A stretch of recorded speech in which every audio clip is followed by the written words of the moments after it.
The Humanoid Hub shared a short video of Scott Walter talking about that recent Optimus patent and specifically the rolling contact finger joints. However, Elon replied to that saying, "We already changed the design. This one did not actually work." If you watched the video on that Optimus patent, we did say there would likely be some changes, even if minor from a material standpoint given the original date of the patent. But at the same time, we have to wonder, is Elon trying to throw the competition off the scent? It's possible, but I do still think that the core of that patent will be in place, primarily moving the actuators from the hand down into the forearm. And the cable or tendon wiring breakthroughs that we went over in that video to actually enable that design to work. But most of the time, I like to take Elon at face value, so for now we can assume that the rolling finger joint, just that portion of the patent, has indeed been changed. But again, we can ask, how much has it been changed? And sadly, even if we do get an Optimus V3 demo in the next few weeks, it will likely have some form of glove or covering on the hand so as to not reveal detail like this. Over the weekend, there was plenty of debate about the Cybercab and if it's currently limited by that 2,500 unit annual cap. We've talked about this in depth in the past. Just to be clear, because Tesla has self-certified the Cybercab, they're effectively saying that we believe the Cybercab meets all FMVSS, and that means that no exemption process for that Part 555 exemption is actually required. So Tesla is expecting to be able to skip that entire exemption process, and only through that one exemption is where that 2,500 unit annual cap comes into play. Here's the proof. We saw this sticker on a Cybercab at a pop-up event. This vehicle conforms to all applicable US FMVSS in effect on the date of manufacture shown above. And further, just to be clear, all auto manufacturers self-certify all of their vehicles. So NHTSA does not pre-approve every single new vehicle design. It's just that later NHTSA has the ability to challenge those manufacturers' self-certification. So throughout their testing and compliance reviews, they can then say, hey, actually we don't agree with your interpretation. But clearly, if Tesla thought the Cybercab was not going to meet the FMVSS, then they would have applied for that exemption already. And if you're thinking, well, wait a second, I thought the rule was that if the car doesn't have a wheel or pedals, then it has to have that exemption. As I said before, this is where that ambiguity comes in, because the interpretation of the new and amended FMVSS are up for debate.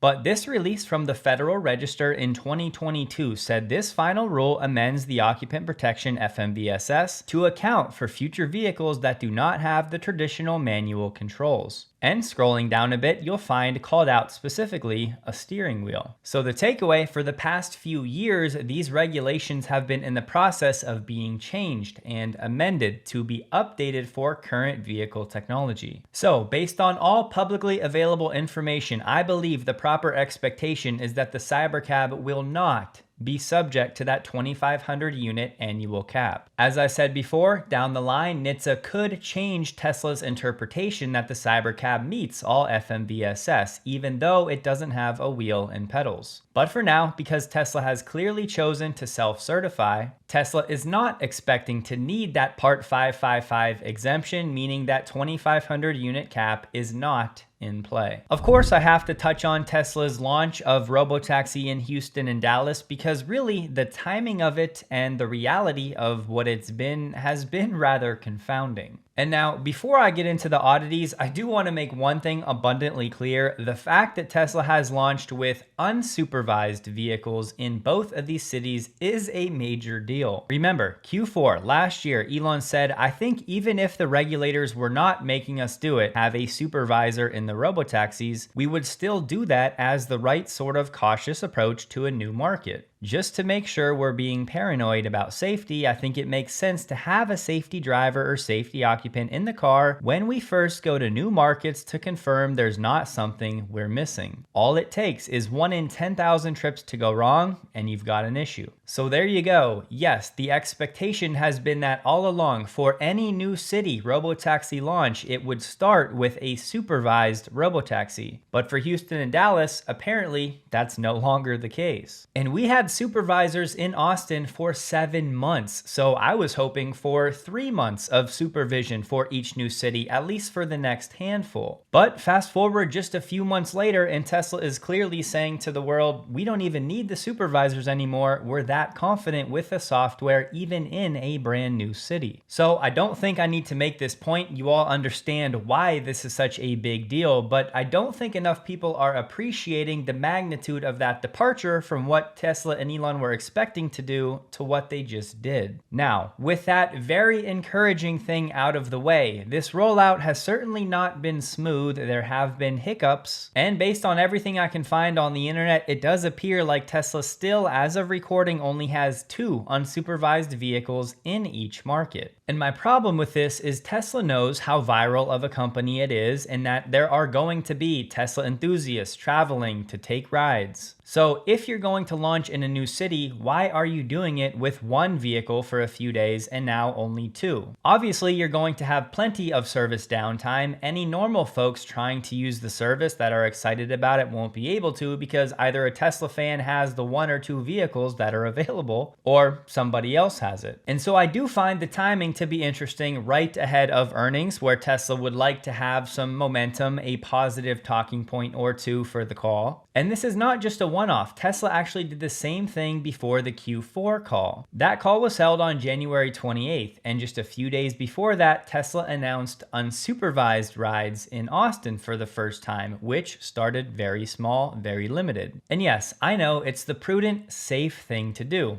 I agree. All I'm saying is if we have the official Robotaxi account and Elon telling the public to go try this service when only 2 vehicles are available, it's like, what are they thinking that the early experience is going to be like for people trying it out for the first time that can't get a ride? And I do want to say, zooming out big picture a year from now, none of this matters at all. But for right now, of course, we're going to talk about what's happening, and I certainly have questions. Tesla launched with supervision in Austin with about 10 vehicles on day 1, which I think is reasonable. Now, of course, given they're expanding unsupervised, things will be different. But honestly, I would rather Tesla wait a few days or weeks to the point where they feel comfortable launching with at least 5 to 10 vehicles. So any new non-Tesla nerds that take the step of downloading the app and trying to hail a ride actually have a good experience for the first time. They might not be as plugged in as you and I are, and so I don't want them to be soured on the Tesla experience because Tesla is rushing something out there ahead of an earnings call or for whatever other reason. And listen, if Tesla bumps the number of vehicles active in Houston and Dallas here in the next few days, then okay, great, no worries at all. But all I'm saying is if another 2 or 3 weeks go by and they're still only at a handful of vehicles in both of these 2 new cities, then at that point it'll look more and more like they did this ahead of earnings just to have a positive talking point. But here are the geofences for Waymo and Tesla in Dallas. Waymo's is 48 square miles, Tesla currently 31, with plenty of overlap between the 2. Then in Houston, Waymo's geofence is 23 square miles and Tesla's is 25, with no overlap. And Tesla's current geofence in Houston is easier driving relative to Waymo's. Waymo's more of the urban, dense downtown city, cyclists, pedestrians, and all of that. Whereas right now, Tesla's geofence is definitely more suburban, rural, less edge cases. And yes, Tesla's geofence does have access to some main highways in the area, but contrary to popular belief, Teslas are still not supposed to be on the highway, at least when it comes to these new cities. And shout out to Texas Tesla for his unbiased coverage of the launch in Dallas.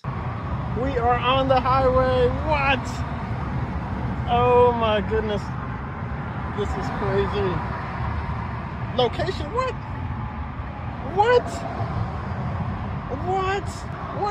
No way. Of course this is gonna happen to me. I can't hear you too good. So the Robotaxi ended up on the highway when clearly it was not supposed to be there. Maybe a navigation issue. On the screen it said the vehicle's finding a safe location to pull over while the user was on the highway. Now, it was safe, it handled it fine, it got off on a future exit and rerouted, but the reason these things matter to me, I think about somebody like my mother-in-law. If she were to be in this experience for for the first time, how would she feel about using the service going forward? I just always think about the non-Tesla folks in that these initial rides might be their first touch point with Tesla ever. So hear me out. I'm really not trying to make a bigger deal out of these things than we need to. I'm just trying to understand Tesla and its thought process with all of these decisions. And Texas Tesla also shared this video where his car was in the left turn only lane, but the car wanted to turn right with the right signal on. Spoiler alert, it turned out okay, but the car did end up going the wrong way, so more navigation and map problems. The right blinker on. Oh no.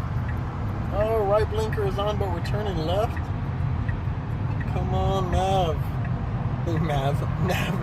and map data. Oh no, we're going the wrong way, map. We're going the wrong way.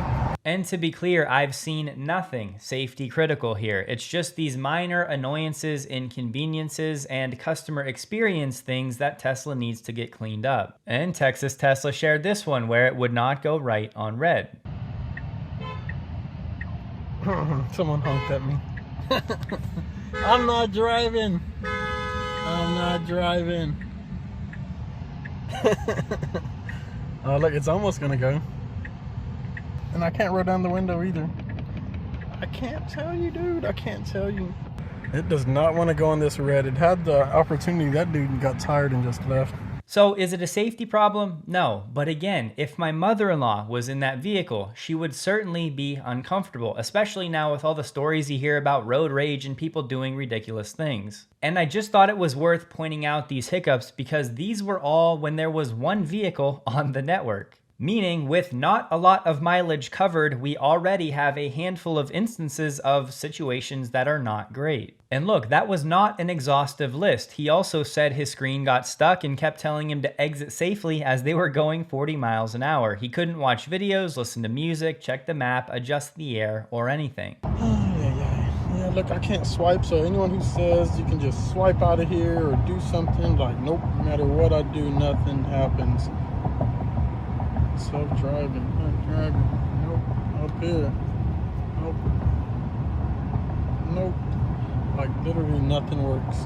And that's why I said, shout out Texas Tesla. He's a Tesla fan. He's a supporter of the company. He owns multiple Teslas. He wants the best for the company. And sometimes the best way to support the company is to point out the areas where it needs work. And smaller customer experience things like the widget and the app itself giving different timelines for when the vehicle will arrive. In this case, the app said the car was 14 minutes away, but the real-time widget said the car was 24 minutes away. And from availability, I've seen official outlets say the time is 6 a.m. to 8 p.m., but then I've seen other users say sometimes in Houston it doesn't open until 9 a.m. And as far as I can tell, Tesla doesn't have any official hours of operation for the service. And today, Sladoc said no robotaxi because of rain, this one in Houston. But at the same time, Sawyer got a video from a follower showing an unsupervised robotaxi that was indeed operating in the rain. And I'm guessing many of you have seen the delivery center lots with these Tesla Model Ys, but only a few of them actually have the robotaxi badge. In Houston at this center, we saw 3 with the badging, the rest didn't have it. So did they just not have the robotaxi decals yet? Or are those actually not going to be robotaxis? But as I said, per the usual, we will learn a lot about where Tesla is here in the next few weeks to see how it handles expansion in Houston and Dallas. And with all of that reality checking out of the way, a very encouraging sign is Tesla's pricing is still significantly undercutting the competition. Sawyer shared data from a follower. Tesla was $6.15, Waymo comparable ride $13.93, so Tesla was less than half of the cost. And just know I saw between 5 and 10 different receipts and data points. Some were even more impressive for Tesla, like this one where the robotaxi worked out to $1.67 per mile, whereas Waymo comparable trips were $5.41 per mile. So that hasn't changed, and it's still one of Tesla's biggest competitive advantages. Now they just need the availability to match. So if these 30 or so vehicles sitting at these delivery centers do get the robotaxi badging and then get deployed here in the next month or two, then that's awesome. But if they don't, well, we'll cross that bridge when it comes. And the last thing I'll say about it, in Q1 this year, Elon said, in terms of taxi vehicles carrying paid customers, I think we're well over 500 at this point between the Bay Area and Austin. Elon continued, this will probably double every month type of thing. It's on an exponential curve. Well, a doubling in February would have been roughly 1,000, in March, 2,000, and in April, 4,000. And well, even looking at the all tracked figure, which is not the number of active vehicles, it still only sits at 611. So Elon, my brother, if you're not confident about the guidance you're giving, then I would encourage you to just not give it at all. And listen, I'm obviously not doing this to dunk on Elon or Tesla. I'm doing it because we have an earnings call tomorrow, and Elon is certainly going to say some things, and I just have some doubts about how much stock or confidence we can actually put into the things that Elon is saying. And I'm not talking about 2+ year estimates, I'm talking about things he's talking about month to month. In my humble opinion, any estimates he gives like that for the short term, a matter of weeks, should be quite accurate. And if the team really doesn't know because they have to wait to see how things play out in the real world, then just say that and don't give us a number. And actually, the last thing I want to say, for me, the fact that Tesla is launching unsupervised in these new cities far outweighs all of these negatives that I took the time to cover. I really believe that these negatives can be worked out relatively soon, and the fact that Tesla is going unsupervised tells us a lot more about where its confidence lies. And it means the path to scaling is much more wide open than it would have been if they launched with supervisors. So clearly there is a world where we get toward the middle of May and Tesla ends up with around 30 unsupervised vehicles in both Dallas and Houston, and hopefully Austin as well, as Tesla removes more safety monitors there. And that's what we'll be rooting for, but we have to acknowledge if Tesla keeps safety monitors in Austin and stays with a very slow rollout, then at that point I think it'd be fair to go back and ask the question, well, did Tesla do this to have a little bit of momentum ahead of earnings? Time will tell. Stephen Peters shared this video of supervised FSD in Amsterdam, and I think it was worth sharing.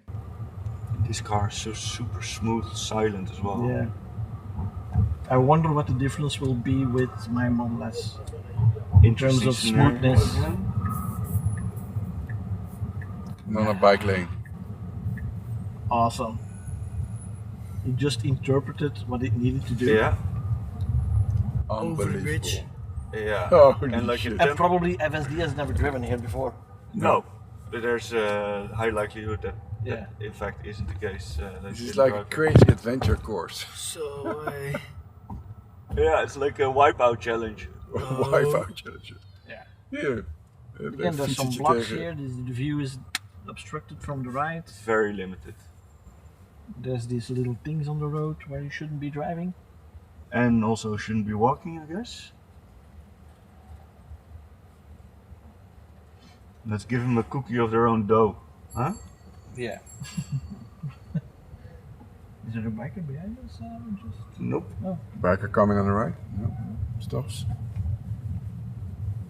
And maybe it's just me because I'm a nerd, but seeing FSD handle these new situations and knowing that this data is now training our FSD for the future is quite encouraging. And Alexander was the first one I saw to point this out. He said the RDW's presentation on May 5th has now been extended from 20 minutes to an hour. It was also moved to after lunch, which can't hurt either. And here it is, presentation by the Netherlands on Article 39, 1 hour long. Now, does that have to mean the vote will take place at this meeting? Certainly not. But I think it's clear the regulators are now realizing all of the societal pressure and the eyes that are on them. So my expectation is still that the vote won't take place until the June 30th meeting, but you gotta imagine that this would at least crack the door open for a possible vote at the May 5th meeting. And Barcelona Geek shared a response from Spain about supervised FSD approval there. They said Tesla is currently testing 30 vehicles equipped with FSD with about 80,000 kilometers driven so far since November 2025, with 0 reported incidents to date. So overall, the tone of this response was positive, but it sounds like Spain will be waiting for the vote. And sticking with Europe, I think this one is being overlooked slightly. Tesla is rolling out a 3-phase Powerwall this week in Europe. And yes, Tesla already launched Powerwall 3 across parts of Europe like the UK and Germany, but the current version has only been single phase. And many residential systems across Europe actually use 3-phase power. And these 3-phase systems distribute load across 3 separate currents instead of 1. So a single-phase battery system like Tesla's Powerwall can still function in that environment, but it often requires multiple units or more complex installation setups to balance the loads properly. And that mismatch has made the Powerwall 3 feel somewhat constrained in Europe despite consumer demand, which is precisely why a native 3-phase Powerwall could unlock broader adoption across the EU. And we know there's no issue with battery demand across the EU given the landscape right now, and I think this 3-phase Powerwall rolling out this week should help to alleviate a lot of that demand. And one more for the EU, we now have EF Metall requiring some of the striking workers for Tesla Sweden to actually work for them during the strike, meaning they're no longer off work. And one anonymous Tesla striker said, if I'm going to stand outside for 8 hours a day on behalf of EF Metall, I might as well go in and work and get all the government guarantees instead. And so the change here is a new requirement from EF Metall that these Tesla employees have to now actively participate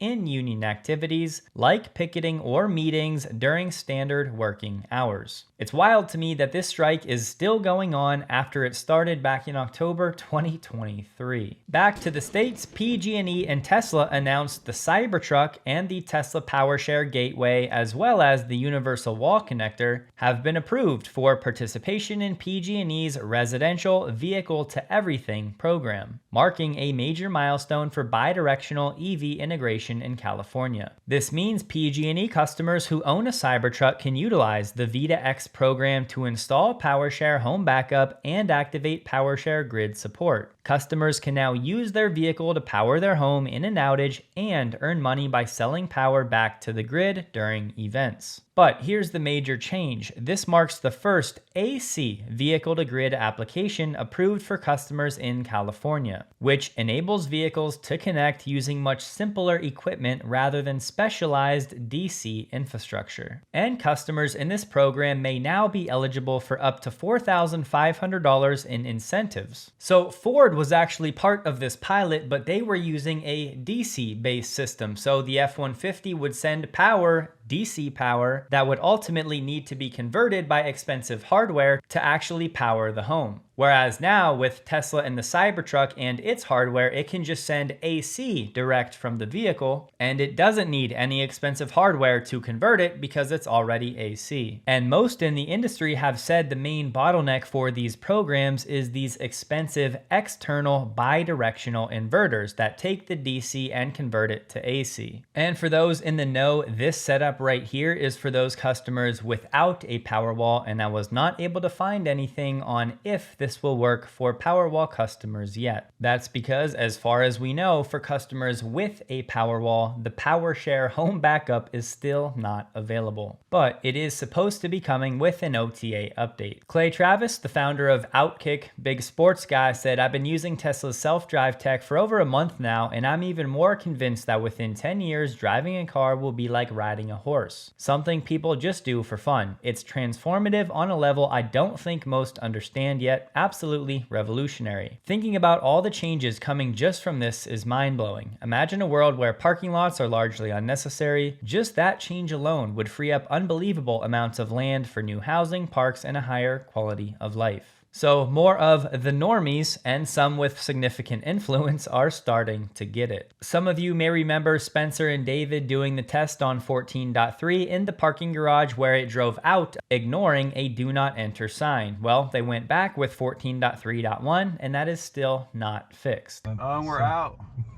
Do not enter, stop.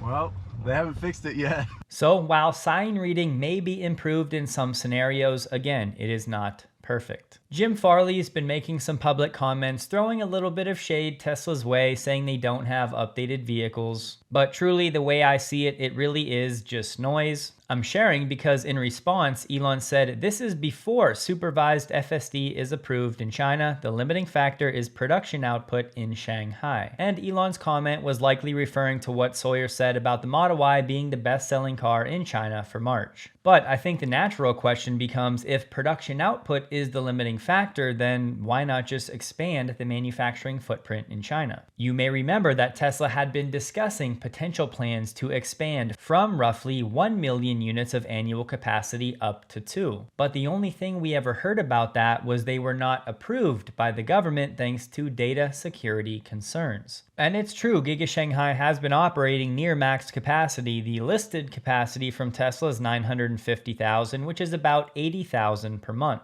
And as you can see, after Tesla ramped capacity from the changeover to the new vehicles, that's effectively where production has landed for the second half of the year. All this to say, it will be very interesting to see what happens when 1, FSD is approved in China, and 2, Tesla begins considering global production of the Cybercab. What will that mean for Giga Shanghai? Because remember, we just heard that Giga Shanghai might also produce Optimus. So I would expect Giga Shanghai expansion plans, or at least rumors, to begin at some point over the next year. Tesla's spring update is still rolling out, but as of this morning, it's still only deployed to roughly 11% of the fleet. So you're not alone if you still don't have it. Reuters did this article they were framing as this big investigative project, ultimately to save that Tesla has been playing the tax game to save $400 million in taxes over the past few years. This by using some offshore tax strategies. But here's the problem. When you actually read the article, which we know many people won't do, you will find this buried. Reuters found no indication Tesla's tax practices violate any laws. And Tesla would hardly be the first company to shift profits overseas. So this is one of those don't hate the player, hate the game type of scenarios. And frankly, I think you could actually make the argument that from a fiduciary perspective, Tesla should actually be taking advantage of any of the tax code to save itself money and to become as profitable as possible for shareholders. And that's exactly what Tesla has done. So Reuters might try to frame it as this negative, sketchy thing that Elon and Tesla are doing, but it's actually not. Tesla was supposed to start a new jury trial over a wrongful death suit this week, but we just learned that they've decided to settle. This the one where the parents of the teenager were arguing that a Tesla technician without their knowledge disabled the speed limiting software. But Tesla maintained it was the reckless driving of the teenager that caused the crash with or without a speed limiter. And this the one where the 18-year-old was going 116 miles per hour around a curve with a 25-mile-an-hour speed limit. So of course the settlement was sealed, we don't have the detail, but I did want to close the loop on this because we were watching this as the jury outcome may have had implications for future cases. But no trial to be had for this one. The former CTO at Meta just said he had a scary Waymo ride just now. It had to pull off the highway suddenly and then it stopped short before a major intersection. It started moving erratically, so I jumped out of the car while the light was red. It still stopped, blocking a lane on 84 and Woodside. Calling support from the car didn't work, so I wonder if it was a network issue. And he's not a hater. He said, I've done 52 rides and 550 miles with Waymo, and this was the first issue. Overall, I love Waymo. So for a tech guy to jump out of the car at a red light, I think tells you all you need to know. And as always, Waymo will get the white glove treatment by the press, so most people will never hear about this. So in the midst of all of the noise out there, yes, Waymo is expanding to new cities, which is great to see, but still overall, its fleet size is in the neighborhood of 3,000 as far as we can tell. And really the last public guidance we got was that Waymo was aiming for about 3,500 units in the fleet by the end of this year. So in each new city, Waymo is still starting with a handful of vehicles, somewhere between 10 and 20, and then they gradually scale from there. But my point is, from the number of active vehicles in the fleet, Waymo is not scaling as fast as it may seem with all of these new city launch announcements. And I know many of us are eagerly awaiting the day when Tesla takes that one crown for that specific metric. So whether it ends up being later this year or in the first half of 2020, 2027, it's still not going to be a hard target for Tesla to reach once it feels it has the infrastructure and safety data in place. Today, we learned that GM just shelled out $40 million to bring on a former Tesla employee, Sterling Anderson. And I think this is newsworthy not just because of how important it is for these legacy companies to bring on talent from Tesla, but because they're saying Anderson is now among the potential candidates to succeed CEO Mary Barra. And more recently, Anderson left Aurora to join GM, but back in his Tesla days, he led Tesla's Model X and Autopilot programs. And heading to Sterling's LinkedIn, you'll see he was the director of Autopilot for 1 year back around 2015. And now, of course, for the past decade, he's been the co-founder of Aurora, but clearly GM, like many others, are still looking for answers when it comes to autonomy. Rivian's R2 factory in Illinois sustained significant damage from a recent tornado. They're saying it's too early to understand what this means for R2 production. Thankfully, they did say nobody was hurt, but based on the few pictures we shared,